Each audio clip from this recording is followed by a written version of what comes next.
नमस्ते बच्चों।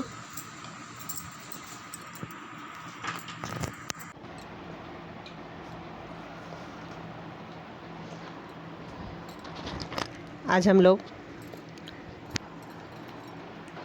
10वीं कक्षा की क्षितिज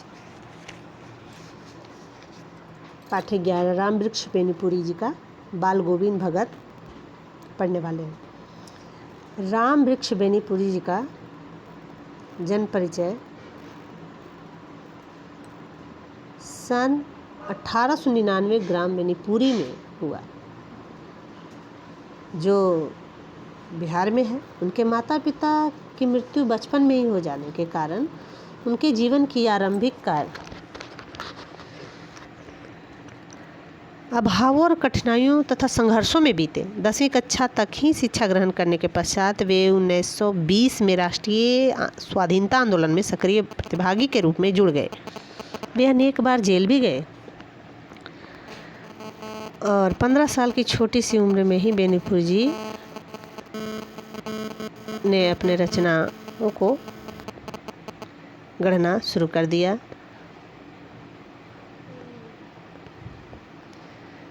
गद्य की विविध विधाओं में उनके लेखन को बड़ी व्यापक प्रतिष्ठा मिली। उनका संपूर्ण साहित्य बेनीपुरी रचनावली के 8 खंडों में प्रकाशित हुआ। उनकी साहित्यिक विशेषता में है कि बेनीपुरी जी की रचनाओं में स्वाधीनता की जो नई चेतना, मनुष्यता की चिंता तथा इतिहास की युगानुरूप व्याख्या की। विशिष्ट शैलीकार होने के कारण उन्हें कलम का जादूगर भी कहा जाता है।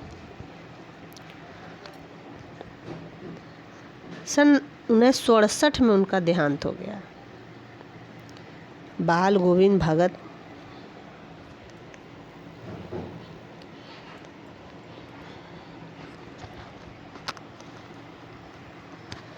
जिस का चरित्र है वो एक मंझोले कद के गोरे चिट्टे आदमी थे। 60 के ऊपर के थे, बाल पक गए थे, लंबी दाढ़ी जटाजूट तो रखते नहीं थे, किंतु हमेशा उनका चेहरा सफ़ेद बालों से जगमग किए रहता था। कपड़े बिल्कुल ही कम पहनते थे, बस कमर में एक लंगोटी मात्र और सिर पर कबीर पंथी की सी कनफटी टोपी। जब जाड़ा आता तो एक काली कंबल ऊपर से ओढ़ लेते थे। मस्तक पर हमेशा चमकता हुआ रामानंदी चंदन, जो नाक के एक छोर से सिर तक जाता। औरतों की तरह, औरतों के टीके होते हैं उसी तरह गले में तुलसी की जड़ों की एक बिडौल माला बांधे रहते। ऊपर की तस्वीर से यह नहीं माना जा सकता है कि बाल गोविंद भगत साधु थे। बिल्कुल गृहस्थ थे। उनकी गृहिणी को लेखक याद नहीं कर पाते हैं क्योंकि वो बहुत ही पहले गुजर चुकी थी, लेकिन हाँ, उनके बेटे और बहू को देखे थे। थोड़ी खेती बाड़ी भी थी, एक अच्छा साफ सुथरा मकान भी था।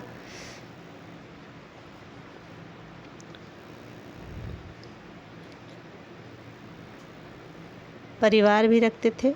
बाल गोविंद भगत साधु थे। साधु की सभी परिभाषाओं में खरे उतरने वाले, और वे कबीर को साहब मानते थे। साहब यानी ईश्वर। उन्हीं के गीतों को गाते थे, उन्हीं के आदेशों पर चलते थे। कभी झूठ नहीं बोलते थे, खरा व्यवहार रखते थे। किसी से दो टूक बात करने में संकोच नहीं करते थे। न किसी से खामखा झगड़ा मोल लेते थे। किसी की चीज़ बिना पूछे व्यवहार में न लाते और न ही छूते। इस नियम को कभी कभी इतनी बारीकी तक ले जाते कि लोगों को कौतूहल होता। कभी वह दूसरे के खेत में स्वार्थ के लिए भी नहीं बैठते। वह गृहस्थ थे, लेकिन उनकी सब चीज़ साहब की यानी ईश्वर की थी। जो कुछ खेत में पैदा होता, सिर पर लाद कर सबसे पहले साहब के दरबार में ले जाते, जो उनके घर से 4 कोस दूर पर था। एक कबीर पंथी मठ से मतलब वह दरबार में भेंट के रूप में रख लिया जाता। और जो बाकी उन्हें मिलता वो प्रसाद के रूप में घर लाते थे और उसी से गुजर बसर करते थे। इन सब में लेखक को मुग्ध किए रहता था। उनकी इस तरह के आचरण व्यवहार से लेखक मुग्ध थे।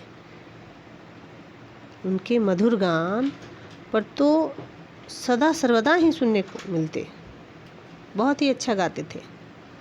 और सुबह प्रभाती, शाम को संध्या वंदन, कबीर के वे सीधे साधे पद जो उनके कंठ से निकलकर सजीव हो उठते,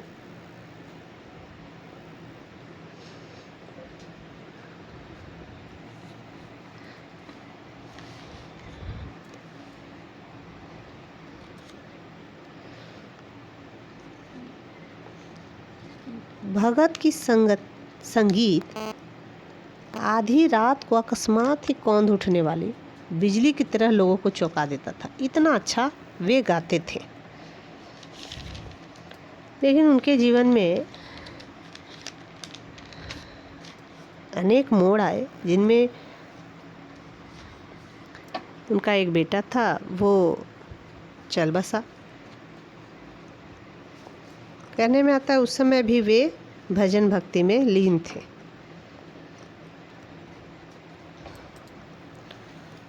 संगीत साधना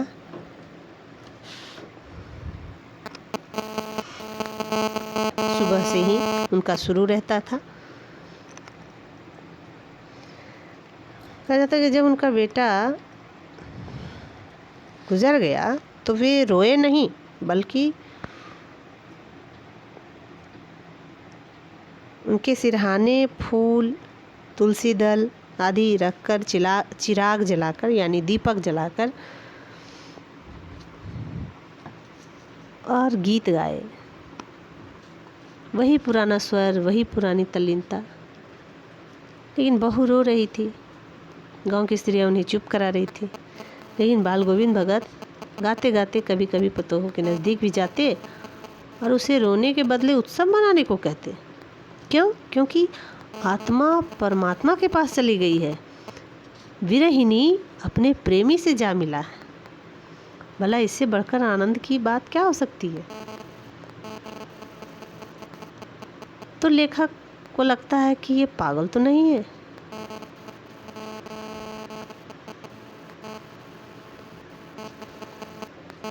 किंतु नहीं, वह जो कुछ कह रहे थे उनमें उनका विश्वास बोल रहा था। वह चरम विश्वास जो हमेशा ही मृत्यु पर विजय होता आया है।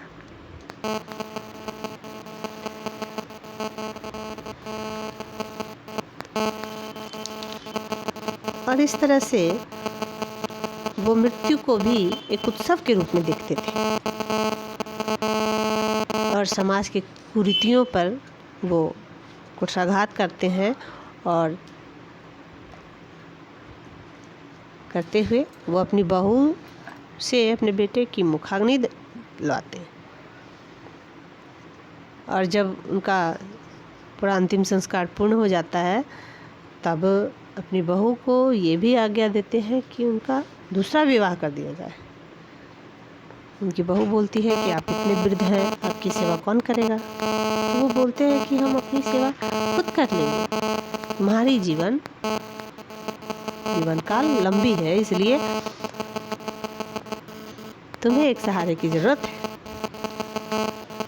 और वे अपने आप को भगवान के सहारे जीने की आशा दिलासा देकर, विश्वास दिलाकर वे उसे मना लेते हैं और ऐसा कर एक और रूढ़िवादी विचारधारा को भंग करते हैं, विधवा विवाह। हमारे समाज में बहुत सारी कुरीतियाँ, रीति रिवाज ऐसे हैं जो मानवता को छिन्न भिन्न कर रहा है और मानवता के उत्थान के लिए ही बाल गोविंद जी बहुत प्रयास करते हैं और अंततः सफल भी होते हैं। आज तक के लिए इतना ही। धन्यवाद।